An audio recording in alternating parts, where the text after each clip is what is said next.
আমি আবার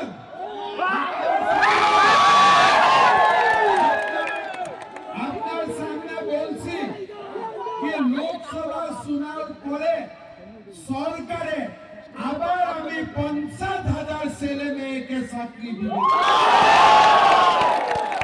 50,000 ছেলে মেয়েকে আমি চাকরি দিব। এখন আসামে চাকরি কে পায়? ঠেলাওয়ালার ছেলে, রিক্সা চালকের মেয়ে, এখন আসামে গরিব দুঃখীয়া লোক সরকারি নৌকরি পায়। কংগ্রেসের দিনে নৌকরি 1,000 2,000, তারপরে দালালি। ঠিক আছে, এখন কিছু দালালি নাই। গরিব আরো মিডল ক্লাস ফ্যামিলি সরকারি নৌকরি পায় আর আগেও পাবে।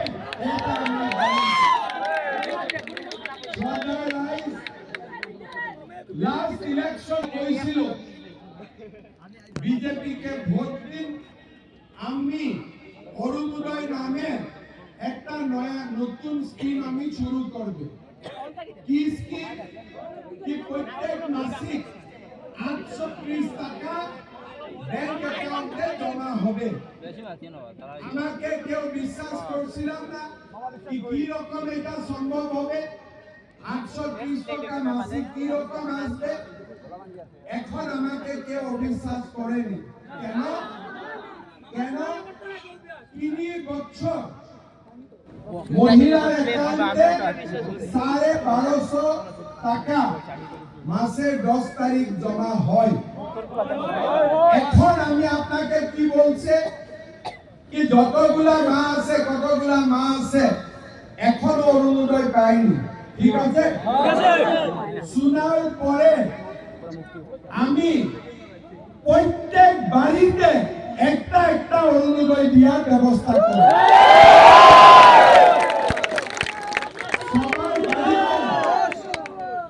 যার বাড়িতে রেশন কার্ড আছে ওনার বাড়িতে অটোমেটিক অরুণোদয় টাকা জমা হয়ে যাবে।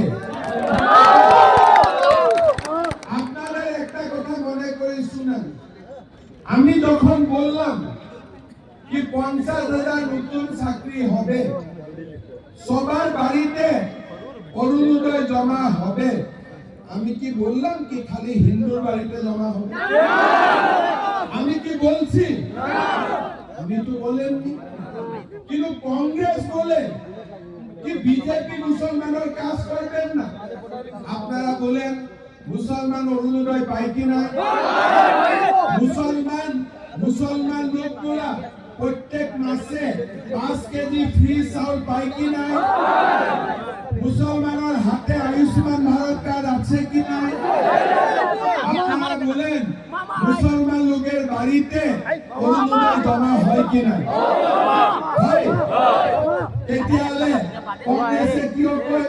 কেন কংগ্রেস বলে কি বিজেপি মুসলমান বিরোধী? কেন বলে? এই সাম্প্রদায়িক কথা কে বলে? বিজেপি বলে না আপনারা দেখেন বিজেপি সরকার আসার পরে রাস্তা হয়েছে।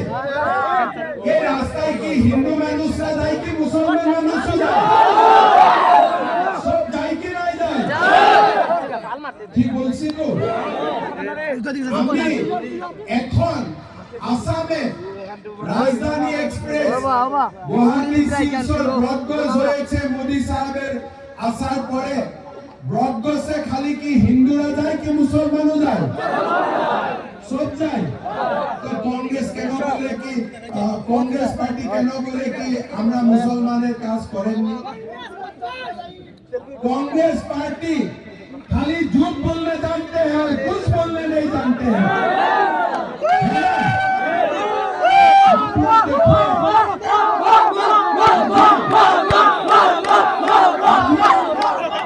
हम लोग एक नया काम करने जा रहा हूँ। ये नया काम क्या है? जैसे मैट्रिक परीक्षा का रिजल्ट लेगा 20 तारीख का बाद, ठीक है, जो रिजल्ट लेगा 5 लाख छात्रों ने परीक्षा में अपियर किया है, उसमें 3 लाख पास करेगा, 1 लाख कॉलेज जाएगा, बाकी 2 लाख घर में बैठेगा। क्यों? कॉलेज जुआर करने बाबा माई खर्चा करने लगे। एडमिशन 15,000 টাকা, 10,000 টাকা আহা যাওয়ার খরচ, 2-3 হাজার টাকা বই কেনার খরচ, 25,000 টাকা লাগে বছরে। গরিব মানুষরা পাবে কি রকম? ওই জন্য 2 লক্ষ মেয়ে ছেলে কলেজ যায় না। এখন আমি কি স্কিম নিয়েছে, इस बार से जब मैट्रिक रिजल्ट दे देगा, जो कॉलेज में बेटिया का एडमिशन होगा, लड़की का एडमिशन होगा, लड़का का क्या होगा? लड़का और लड़की दोनों का एडमिशन फ्री होगा, ठीक है? नहीं लेगा, लेकिन साथ में जो लड़की लोग कॉलेज में एडमिशन लेगा, उनका बैंक अकाउंट में मैं 10,000 रुपया डाल दूंगा। फर्स्ट ईयर में 10,000, सेकेंड ईयर में 10,000, डिग्री में 12,500, डिग्री सेकेंड ईयर में 12,500, डिग्री थर्ड ईयर में 12,500 और पोस्ट ग्रेजुएट जाएगा 25,000। आप देखिए 50,000 नया नौकरी, घर में, बारी में अरुणोदय, और साथ में लड़कियों का पढ़ने का पूरा खर्चा सरकार उठाएगा। मेয়েদের পড়াশোনার দায়িত্ব কমপ্লিট